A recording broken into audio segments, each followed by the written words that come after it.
सेना के शौर्य को नमन और नेतृत्व को अभिनंदन। हल्दी की धरती इंदौर से सिंदूर को वंदन। आज 40 साल पुराना सपना हुआ है साकार। राष्ट्रीय हल्दी बोर्ड ने लिया है आकार। आइए इस ऐतिहासिक अवसर पर करें स्वागत केंद्रीय गृह एवं सहकारिता मंत्री श्री अमित शाह का। 29 जून 2025 दोपहर 1:30 बजे पॉलिटेक्निक कॉलेज ग्राउंड निजामाबाद के किसान महासम्मेलन में अरविंद धर्मपुरी, सांसद निजामाबाद लोकसभा क्षेत्र। కాబట్టి మీరు ఎవ్వరు కూడా దీన్ని వేరే విధంగా అర్థం చేసుకోవద్దు।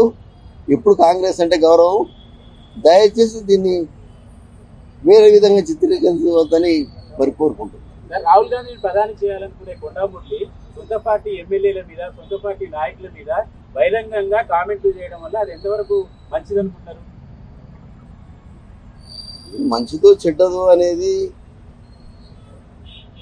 నా అంతరాత్మ తెలుస్తుంది, అంతే తప్ప దాన్ని బహిరంగంగా చెప్పాలి అనేది అంతరాత్మ మీకు సంబంధించిన విషయం, కానీ ఎదుటి వాళ్ళని కూడా హట్ చేసి వాళ్ళకు కూడా ఉంటుంది కదా అంతరాత్మ.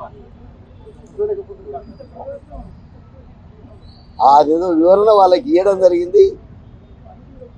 ఎవరికి ఇలా మల్లు రవణకు చెప్పడం జరిగింది. పొంగులేటిని టార్గెట్ చేస్తూ ఒక అంశాన్ని ప్రస్తావించారు. ఆయన అలా మామ రాజకీయాల్లో లేకుండా నేను చేశాను కాబట్టి ఇప్పుడు మమ్మల్ని ఇబ్బంది కొండామురళి అంత బలహీనుడా? పొంగులేటి ఫోర్స్ చేస్తే కొండామురళి రాజకీయంగా ఇబ్బంది పడేంత బలహీనుడా? నేను బలహీనా బలం ఎంత ఉన్నా అనేది మీకు తెలుసు, ఇలా ప్రజలకు తెలుసు, భారతదేశంలో ఉన్న ప్రతి ఒక్కరికి తెలుసు.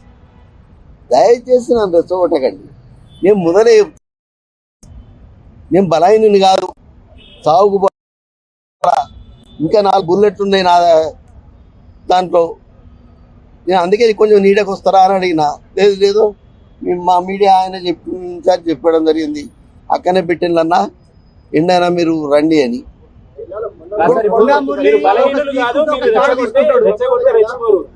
పొంగులేటి శ్రీనివాస్ రెడ్డిని ఎమ్మెల్యేలు అందరినీ ప్రస్తావిస్తూ వీళ్ళంతా ఇవన్నీ విషయాలు చేశారని చెప్పారు కదా.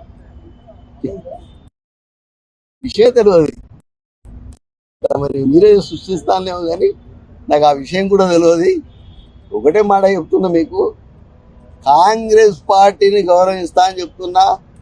రేపు పొద్దుటిల్లి రేవంత్ అన్న మరి కాలకాలం సీఎం ఉండాలని కోరుకుంటున్నా.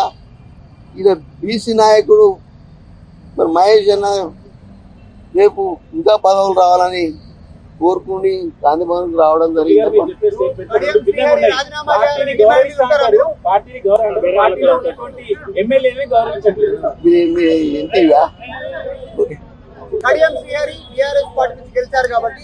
నేను రాజీనామా చేసిన, వాళ్ళు చేసుకుంటే చేసుకోవాలి. నేను మాత్రం రాజీనామా చేసి యునానిమస్ గా భారతదేశంలో ఎమ్మెల్సీ ఎవరు గెలవలే, నేను ఒక్కనే యునానిమస్ గా గెలిచిన. ఏ పార్టీ కూడా నామినేషన్ కూడా కనీసం వేయలేదు.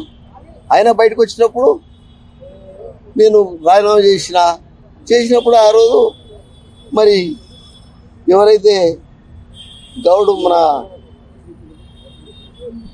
టీఆర్ఎస్లో ఉండే అని చెప్పిండు మా చైర్మన్ గారు, బీసీలల్లా నువ్వు ఒక మొగోని అన్నా అని. అర్థమైంది కదా. ఈ బీసీలను ఊరకపోతే ఎట్లా? మీరు కూడా మమ్మల్ని కావాలని రెచ్చగొట్టుకుంటా. దయచేసి బీసీలను గౌరవించండి. బీసీ అది వాళ్ళకి ఎన్ని ఇబ్బందులు ఉన్నాయో నాకు తెలుసు. నేను మొన్న కూడా మాట్లాడినా, నేను అక్కడ వరంగల్లో మాట్లాడినా. మాకు తెలుసు అణగారిన వర్గాలు ఎలా ఉంటాయి. గత 45 ఏళ్ళ బట్టి నేను వాళ్ళ కోసమే పోరాడుతున్నా. నా పేరు కొండా మురళీధరరావు పటేల్ ఉంటే నేను కొండ మురళి అని పెట్టుకున్నా. నాకు మాఫీ మీకు ఒకటే చెప్తున్నా, ఫోటా కేసులు టాడా కేసులకే నేను భయపడలేదు. దీనికి మాఫీ చేసుకున్నందుకు కాదు. కాంగ్రెస్ అంటే నా ప్రభావం తగ్గితే ఇంతెందుకు, మీరంతెందుకు రావాలి? మీరే చెప్పండి దయచేసి.